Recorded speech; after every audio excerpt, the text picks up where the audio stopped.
E aí, tudo bom? Como é que você está? Bem-vindo de volta ao canal Experiência de Valor. Meu nome é Ivo Maia e hoje eu quero falar de um assunto que é um assunto que para mim é o assunto mais importante dentro de tudo da esfera Bitcoin, né? Quando a gente vai falar de Bitcoin ou Bitcoin, mas vamos falar sem sotaque.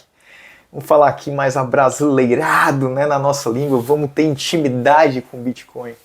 E é entender o que é que o Bitcoin de fato ele resolve, né? Qual é aquele problema, o que é aquele ponto ali que ele de fato resolve e que fez o Bitcoin hoje ser um dos 10 ativos mais valiosos do mundo. Então, o que é isso então que ele resolve, né? Qual foi a intenção do Satoshi Nakamoto ou do grupo, né, Satoshi Nakamoto, ao inventar o Bitcoin e o que é que ele de fato resolve? Qual é aquele problema ali que ele de fato resolve e que traz tanto valor, né? Por que as pessoas procuram, buscam tanto?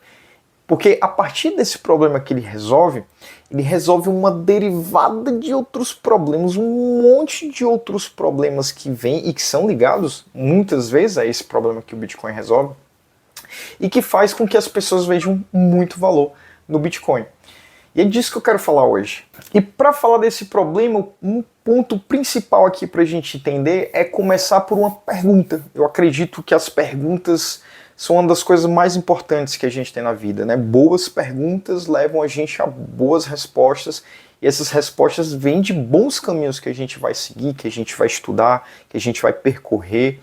E eu penso que uma ótima pergunta para se fazer para iniciar isso é: por que 10 reais não vale mais 10 reais? Né? Por que a gente olha aqueles catálogos, aqueles cartazes de supermercados antigos e aí vê números, valores que a gente fica, meu Deus, como é que pode? Uma lata de doce de leite condensado, custava menos de R$ 1. O que foi que aconteceu? Por que o preço das coisas sempre sobe? Por que os 10 reais não valem mais 10 reais? E para responder isso, a gente precisa entender o que de fato é inflação. O que é inflação? E a inflação não é o aumento das coisas, não é o aumento do preço das coisas. Isso é uma consequência. E se isso é uma consequência, existe de fato uma causa. E aí, qual é a causa? O que é inflação? O que causa a inflação de fato? E aí, para entender o que é inflação, a gente precisa entender qual é a definição de fato do que é inflação. Se você for para uma faculdade de economia, como eu fui, ou buscar no Google, ou conversar com economistas, vocês vão ver várias definições de inflação. Só que na maioria delas, essas definições são para aumento que causam, no caso, né?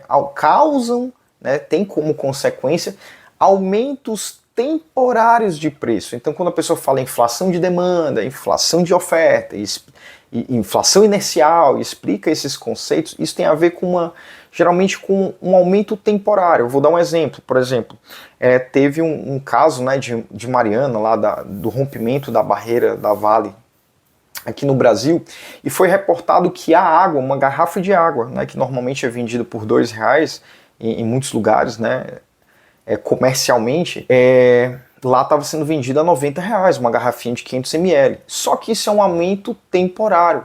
Na medida que as coisas forem se normalizando, o comércio for, né, voltando ao seu normal, a população voltando à sua economia, ao trabalho e tudo mais, a tendência é que o preço da água neste local, né, no caso Mariana, voltasse ali aos R$ 2, R$ 3, claro, que aí depois tem os efeitos da inflação que a gente vai definir já já.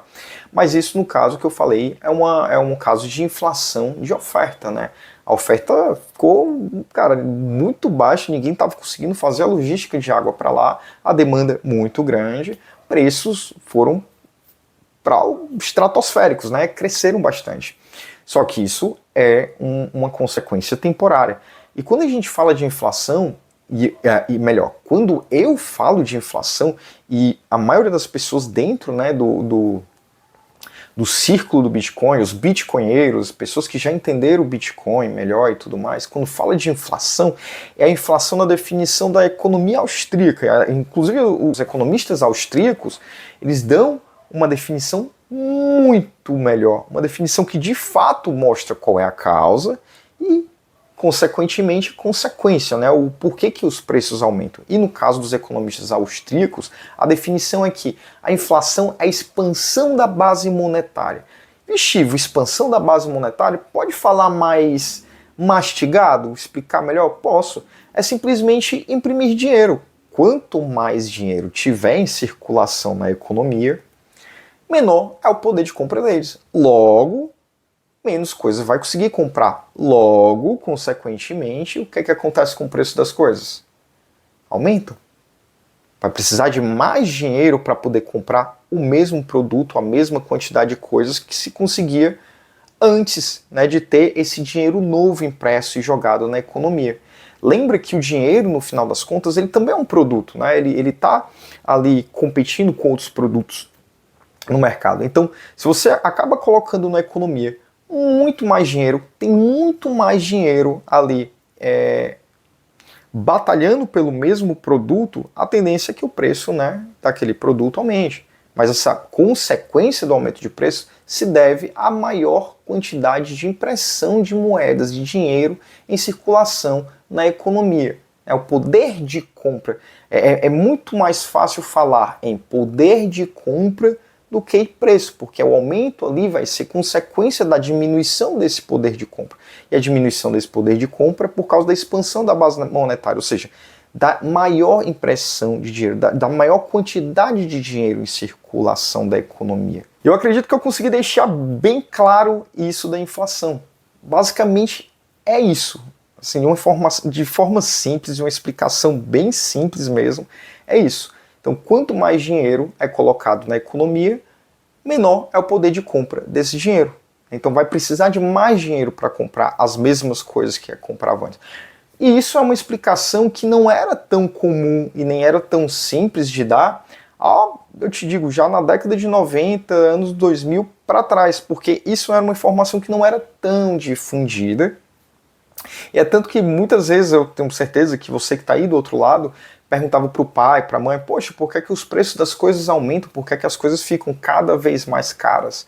E muitas vezes ele não sabia explicar, né? Seu pai, sua mãe, seu avô, sua avó não sabia explicar, não sabia dizer, falar, não, meu filho, é por causa da expansão da base monetária, porque o governo está imprimindo mais dinheiro para poder pagar suas contas, e isso faz com que todo mundo, toda a economia, todas as pessoas que tenham aquele dinheiro, perca o poder de compra, logo as coisas ficam mais caras, fica mais difícil de comprar as coisas. Vai empobrecendo todo mundo, né? Consequentemente vai empobrecendo todo mundo. E isso era uma explicação que não era dada no passado. E agora eu acabei de dar para você de uma forma mais mastigada, mais rapidinho, né? E tenho certeza que já entrou na sua cabeça e ficou muito mais claro, entendeu? Por que que o preço das coisas sempre aumenta? Por que que R$10 não é mais R$10? Só que aí eu sei que você agora deve estar com outra pergunta na cabeça. E se não tem, eu vou fazer essa pergunta. Poxa, então por que está tendo cada vez mais dinheiro na economia? Quem é que imprime esse dinheiro? Quem é então que causa essa inflação? Quem é o culpado, né? Quem é o culpado de fato da inflação? É o tomate? Agora é o calor? É o preço do ovo? É o ovo que é o vilão agora? É uma carne? É o quê? Que causa o problema, né? Qual o causador do problema? Da perca permanente do poder de compra. E aí a gente tem que estudar e andar mais um pouquinho e entender, por exemplo, como que o governo ele se financia, né? Como é que o Estado ele se financia. E o primeiro ponto é que eles se financiam de 3 formas. E o primeiro ponto é o governo ele se financia através de tributos e impostos. Então tudo bem, né? Imposto de renda, o IPVA, o IPTU, o IOF, entre outros impostos, outras sopas de letrinhas que tem no Brasil. E isso já é bem mais compreensível, já faz parte do seu cotidiano, do cotidiano de todos os brasileiros, de pessoas do mundo inteiro. E isso é mais fácil de entender. Esse primeiro ponto aqui é muito tranquilo. O segundo é através de empréstimos. O governo ele pede dinheiro emprestado para a população. E como é que ele faz? Como é que ele pede dinheiro emprestado? Título público. Ele emite títulos de dívida que os investidores compram e o governo promete que vai devolver alguns anos ou algum tempo depois aquele título, né, aquele dinheiro que ele pegou emprestado, acrescido de uns juros. Então o governo, a segunda forma que o governo tem de se financiar é através de pedido de empréstimo, né, pedindo dinheiro emprestado. E isso através da emissão de títulos públicos. Também pode pedir emprestado para o FMI, para outros países e tudo mais, tem esses financiamentos, mas um principal é título público, né, que aqui no Brasil a gente tem N formas de poder aplicar, né, através do sistema do Tesouro Nacional, que aí tem o IPCA+, tem a taxa Selic, tem vários títulos, várias nomenclaturas, inclusive que já mudaram, né, que no passado era a NTNB, a falecida NTNC, entre outros títulos que tinham no mercado, que até mudou de nome, né, e nada impede que esse vídeo daqui a 5 anos você está vendo, depois de publicado, e já é outro nome também, mas é basicamente os títulos públicos. E a terceira forma, né, a terceira forma de se financiar que o governo tem é imprimindo dinheiro, já que eles são os donos da máquina de dinheiro, né, através do Banco Central, da Casa da Moeda e tudo mais. Então, e hoje, com tudo digitalizado, é praticamente um clique, né, como vocês podem ver na explicação desse vídeo. Simply flooded the system with money. Yes, we did. That's another way to think about it. We did. Where does it come from? Do you just print it? We print it digitally. So we as a central bank, we have the ability to create money digitally, and we do that by buying treasury bills or bonds or other government guaranteed securities, and that actually increases the money supply. We also print actual currency and we distribute that through the Federal Reserve Bank. Então, basicamente é isso. O governo tem essas três formas. E a última forma, que é imprimir dinheiro, é justamente o causador da inflação. Porque o próprio Estado é o dono da máquina de imprimir dinheiro. E é eles que imprimem dinheiro e colocam no mercado. Então, consequentemente, quem é o causador da inflação? O principal causador da inflação, da perca permanente de dinheiro, da expansão da base monetária, é o próprio governo, é o próprio Estado. Aí você pensa, poxa, mas isso é um fenômeno atual? Não, no Brasil a gente já teve as épocas das hiperinflações, ali da década de 70, de 80, de 90. O Brasil já mudou praticamente de moeda 6 vezes até a entrada do real, né, em 94. E é basicamente isso. E esse é um fenômeno, o fenômeno da inflação não é uma coisa que é só Brasil, né, que acontece. Acontece no mundo todo. Isso é uma coisa que praticamente é um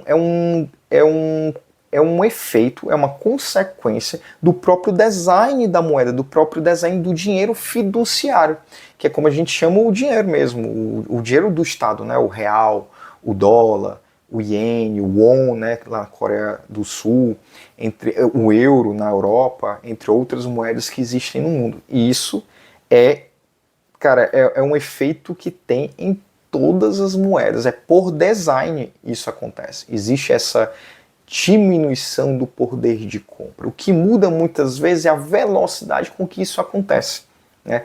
Alguns países que são mais responsáveis, principalmente fiscalmente, né, gastam bem menos do que acumulam, do que arrecadam, eles vão ter essa velocidade mais lenta de inflação. E países que são mais irresponsáveis, como já aconteceu, por exemplo, no Zimbábue, que as inflações, era inflação de milhões, né?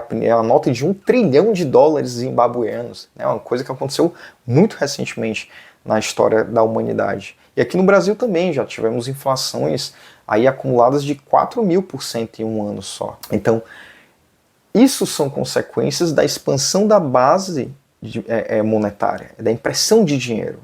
E aí um dado interessante, aí vamos voltar para o Brasil, né? Nível Brasil, como é que tá, né? A expansão da base monetária, onde é que você pode ver, onde é que eu olho, né? Para entender como é que tá a velocidade dessa expansão. Você pode olhar no próprio site do Banco Central, é só ver um indicador chamado M2. O que é o M2? É um indicador que ele conta basicamente, né, todo o dinheiro que tem ali à vista, né, em circulação no mercado, ou em investimentos que eles podem ser liquidados, eles podem ser trocados, né, aquele investimento pode ser trocado por dinheiro ali no mesmo dia, na mesma hora, tem liquidez, né, que é o conceito de liquidez, que é você transformar qualquer ativo, qualquer coisa, em dinheiro. Quanto menos líquido for um ativo, é um apartamento, né, ele tem uma liquidez menor do que, por exemplo, um CDB, né, que você pode ir ali no banco, clicar ali e já resgatar o dinheiro. Um apartamento não, você vai botar para venda, tem toda uma negociação e tudo mais, contrato, transferência, até receber de fato o dinheiro. A liquidez é isso. E aí como é que tá no Brasil, né? No caso do M2 é isso. E aí o M2 é o que seria de fato o melhor índice de inflação do Brasil, né? Não é o IPCA nem o IGPM, porque inflação é o quê? Expansão da base monetária. E o que é que mede a expansão da base monetária? O M2. E aí como é que está o M2 no Brasil? Só em 2024 a gente teve uma expansão aí por volta de 12%, né? Foram quase R$ 1 trilhão a mais impressos e colocado no mercado. Isso é uma informação que intriga um pouco, quando a gente principalmente coloca para os valores de arrecadação. Por exemplo, o governo, né, o Brasil, arrecadou ano passado, em 2024, por volta de 2,5 trilhões de reais. Ou seja, além da arrecadação de 2,5 trilhões de reais, foram necessários imprimir mais 1 trilhão, quase, né, aproximado, né, pessoas aí que são mais conformes, né, vamos falar assim, são quase 1 trilhão de reais a mais que foi colocado na economia, entendeu? Então, enquanto não houver esse tipo de responsabilidade, de cuidado com os gastos e tudo mais, a conta vai ser passada de duas formas: impostos e tributos e através da impressão de dinheiro.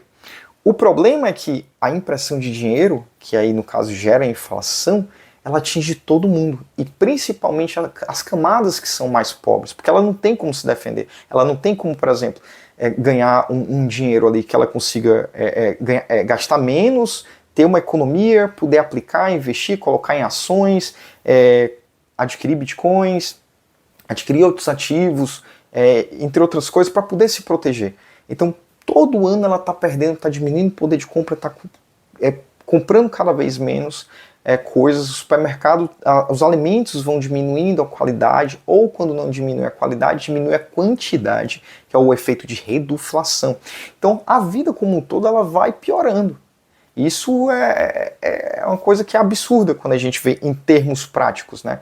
E agora a gente já entendeu de fato o que é inflação, o que é a causa e qual é o causador. E de fato, assim, no ponto, é tudo isso que eu expliquei até aqui no vídeo. E é aí que entra a ideia, a concepção do Bitcoin. Qual o problema que ele resolve de fato, né? Aquele problema assim, qual é a base, né? A base zero do que o Bitcoin procura resolver, e daí que vem todas as outras consequências e outros problemas que ele tem capacidade ou que mesmo ele já resolveu hoje, né? Com todos esses anos já de existência do Bitcoin no mundo. E a grande graça do Bitcoin é porque ele é um protocolo transparente. Tudo que você precisa saber já está escrito ali nos códigos, já está aberto. Você consegue consultar, você consegue ver, por exemplo, qual é a emissão, né, de bitcoins até 2140, como é que vai ser a inflação a cada 4 anos. Toda a política monetária necessária para você se planejar, fazer investimentos, saber como é que vai ser seu poder de compra, como que vai se comportar, assim, aproximadamente e tudo, ele já está ali, está transparente, é acessível. Você não precisa, por exemplo, ficar à mercê da troca de um presidente do Banco Central, de qual a ideologia que ele segue, ou mesmo de um debate ideológico que ocorre, que a gente vê, cara, diariamente na TV, nas redes sociais, e muitas vezes são cortinas de fumaça, só para tirar a nossa atenção do que realmente importa, do que realmente de fato é o problema, né? É muito mais uma distração. E o Bitcoin ele entra nesse ponto, ele busca resolver isso sendo um protocolo, sendo um software que a priori é um software de comunicação e que também pode ser feito transações de valores, que no caso, dentro desse protocolo, dentro desse software, é o Bitcoin, né, que são 21 milhões de pedaços, são 21 milhões de Bitcoins que podem ser transacionados e podem ser também partidos, né? Cada Bitcoin, eles são 100 milhões de satoshis, é como, por exemplo, R$1 não são 100 centavos? 100 centavos é R$1, da mesma forma. Um Bitcoin ele pode ser dividido em até 100 milhões de satoshis. É como se fosse a menor unidade do Bitcoin, é o satoshi. Então toda vez que uma pessoa fala sobre satoshi, é isso, é como se fosse os centavos, né, do Bitcoin, das transações em Bitcoin.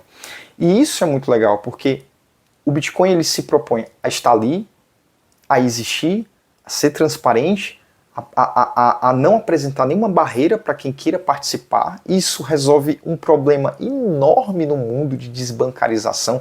Hoje são quase 2 bilhões de pessoas, 2 bilhões de pessoas desbancarizadas no mundo. É um mercado absurdo, gigante, enorme de pessoas que não têm uma conta bancária. Ou seja, não conseguem fazer uma transação, não conseguem guardar ali valores, não conseguem fazer compras talvez internacionais, comprar ali no AliExpress da vida, aqui no Brasil, né, no caso um Mercado Livre, aqui no Brasil também o tamanho do mercado de pessoas desbancarizadas é enorme. E o Bitcoin ele é muito sem barreiras, é praticamente você gerar ali as suas chaves, você já tem a sua conta bancária, e aí você já está apto a pagar e receber valores dentro de todo o protocolo, dentro de todo o sistema do Bitcoin. E aí tudo isso se torna mais interessante ainda porque tudo é sobre trocas voluntárias.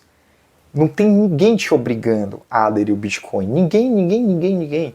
E você pode tirar dúvida com um monte de pessoa que tem na internet, vendo esse vídeo, fazendo perguntas aqui mesmo embaixo do vídeo, no meu Instagram, lendo livros. Tem muitas pessoas ao redor do mundo, em todos os tipos de línguas imagináveis no meio do mundo. Tem pessoas que podem explicar, podem tirar dúvidas, podem mostrar para você como tudo funciona, né? Eu acho que o último caso aqui é tentar convencer, né? Gastar energia ali tentando convencer de fato. Que até um dia desse eu li na Bíblia, né?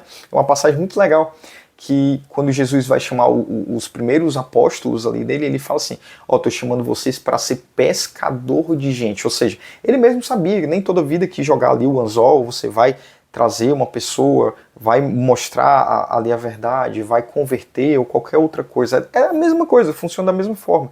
Você que está aí do outro lado, que está empolgado, já entendeu o Bitcoin, não se chateie se, por exemplo, no caso, você não conseguir convencer uma pessoa, porque não se trata de convencer, se trata de você explicar, e é totalmente diferente a intenção. Ninguém está aqui para convencer, eu não estou aqui para te convencer, eu estou aqui para te explicar, para te ajudar, para fazer, se você quiser percorrer um caminho, esse caminho, entender o Bitcoin, eu estou aqui para ajudar, para tirar dúvida, para explicar, para poder lhe responder, para poder lhe indicar os caminhos, vídeos, textos, livros, entre muitas outras coisas, que inclusive vou apresentar aqui no canal. Então a intenção é essa, não é nunca de buscar convencer, ou de achar que a pessoa é menos inteligente ou mais inteligente porque entendeu ou deixou de entender, ou qualquer coisa do tipo. É de explicar.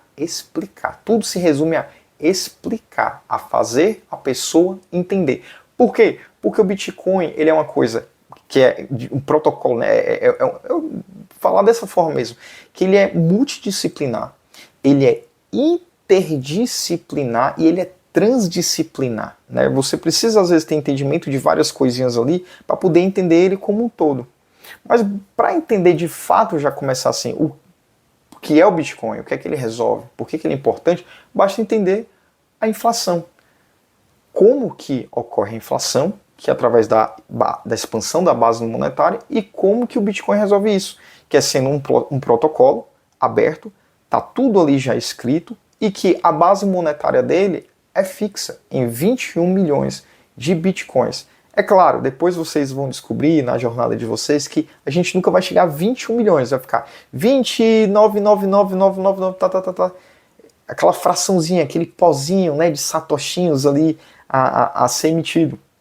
E aí, então, na verdade, é uma coisa que tende a 21 milhões. Quem é do cálculo, das matemáticas e tudo mais, vai entender, por exemplo, como é limite, né? De limite tendendo a 1, tendendo a 2. É tipo isso, né? Assim, tendendo a 21 milhões, né? Ele vai chegar perto ali de 21 milhões, mas nunca 21 milhões de fato.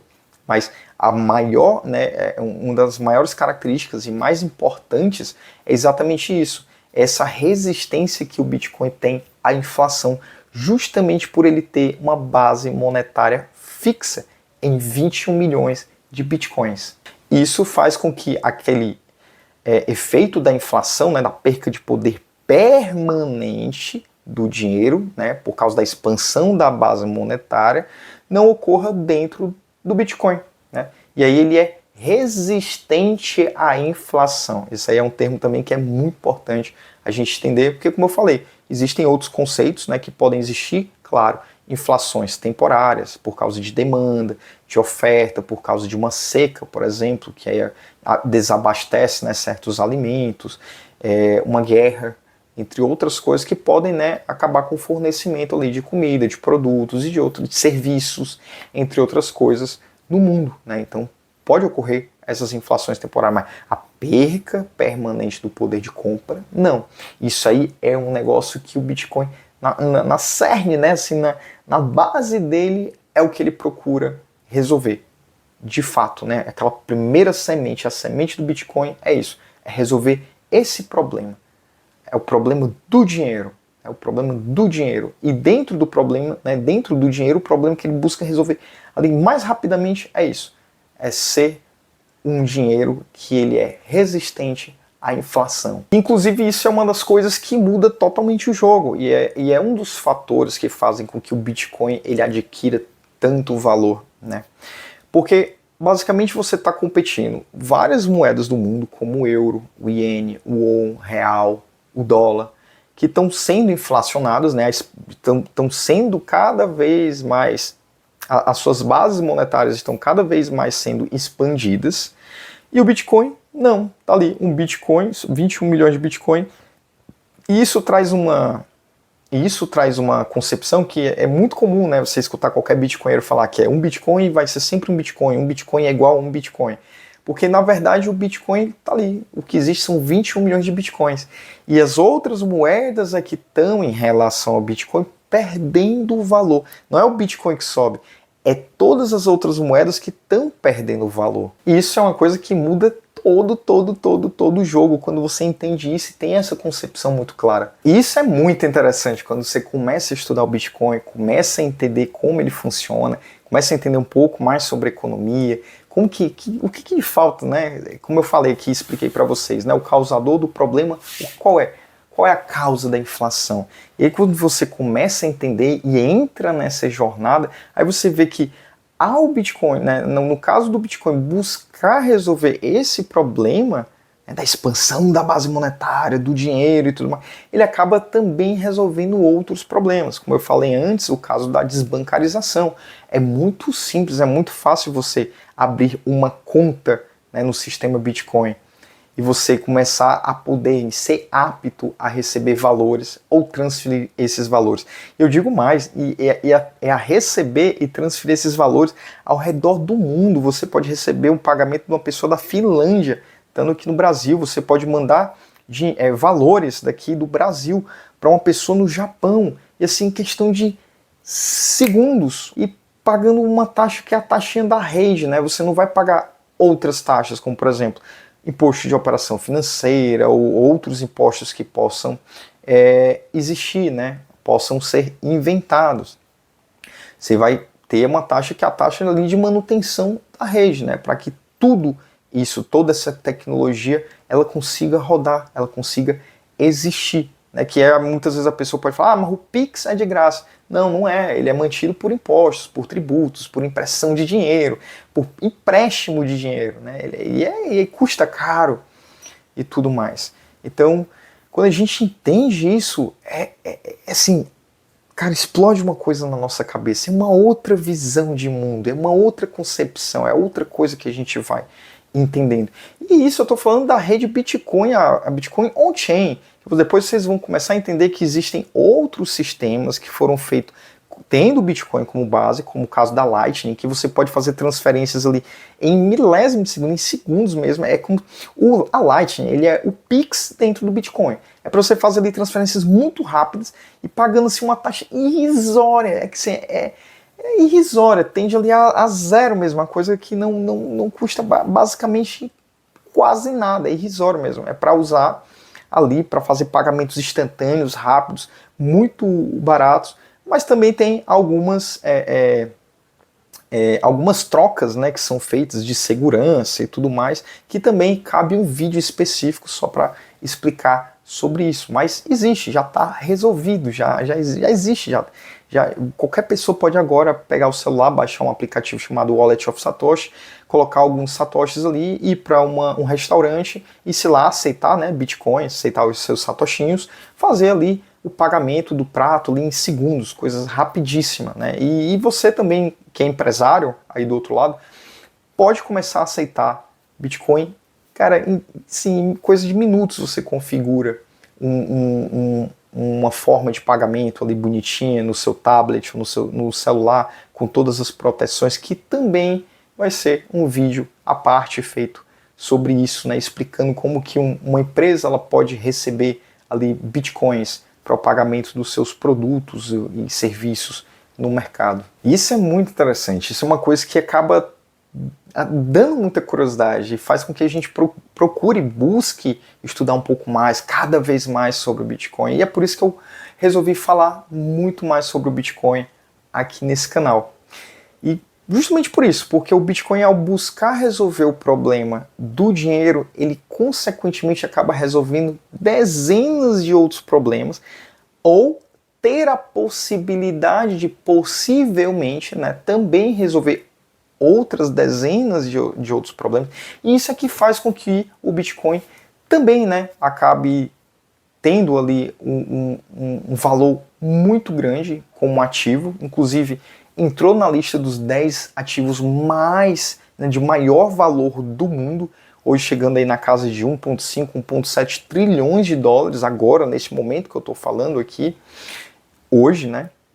Eu faço aqui esse vídeo. E como eu falei antes, vale muito mais do que empresas como a Saudi Arábia, que é a maior exploradora de petróleo do mundo. Entendeu? É uma coisa assim, de explodir a cabeça para quem está fora do meio, que ainda não fez ali as suas horas, né, de estudos, de voo, tudo mais, e buscar entender, estudar e adquirir, né, os seus primeiros satoshis, seus primeiros bitcoins, e fazer as transferências e utilizar de fato o sistema para entender. Porque ele tem muitas utilidades. Dependendo do problema que você tiver, ele tem inúmeras utilidades. Não só a de buscar resolver o problema do dinheiro, né, que é você deixar de ser diluído, né, por um terceiro de confiança, que no caso é o governo, o Estado, como milhares de outros problemas que tem, que muitas vezes envolvem também o dinheiro, que você consegue também resolver através do Bitcoin. E tudo isso agrega muito valor ao Bitcoin e acabou se tornando um dos 10 ativos com maior valor do mundo. E por falar nisso, eu preparei um treinamento chamado Fortaleza Bitcoin, que é um treinamento que eu lhe ajudo, lhe ensino a comprar os seus primeiros Bitcoins e fazer a guarda desses Bitcoins de forma descomplicada. Totalmente descomplicada. E o que você está comprando, já sendo bem claro, não é o curso. Você está comprando é o meu suporte, é a capacidade de você tirar suas dúvidas ali, poder pedir a minha ajuda, poder entrar em contato comigo para lhe ajudar nessas primeiras compras e outras situações que podem ser resolvidas, né, através do Bitcoin e que você gostaria de resolver, de aprender, de entender. Inclusive é um curso que ele é vivo, é orgânico, então eu vou sempre atualizar, sempre vou atualizar os vídeos, sempre vou colocar coisa nova nele, e aí todos os valores, todas as informações estão agora na tela, e se você quiser, e aqui acabou de descarregar minha luz, acabou de descarregar aqui minha luz, acabou de apagar, e aí possivelmente vocês no corte aí vão ver, né, a diferença, mas continuando, todas as informações estão na tela, também vai estar aqui na descrição. Se você tiver interesse em comprar e adquirir, pode parcelar o treinamento e todo esse suporte. E também é uma forma de você ganhar tempo, né? Porque lá vai estar tudo organizado. Todas essas informações, elas estão na internet. Tem muita gente falando sobre Bitcoin, sobre soluções com Bitcoin, como fazer, como abrir, como gerar uma carteira, como guardar, formas de guardar. A gente tem muitos canais aqui no YouTube. Mas você pode economizar um tempo grande indo já, né, adquirindo o treinamento, por isso que eu falo treinamento e não curso, treinamento Fortaleza Bitcoin, que está aqui também, o link na descrição. Então desejo para você um ótimo dia, um dia sensacional e até o próximo vídeo.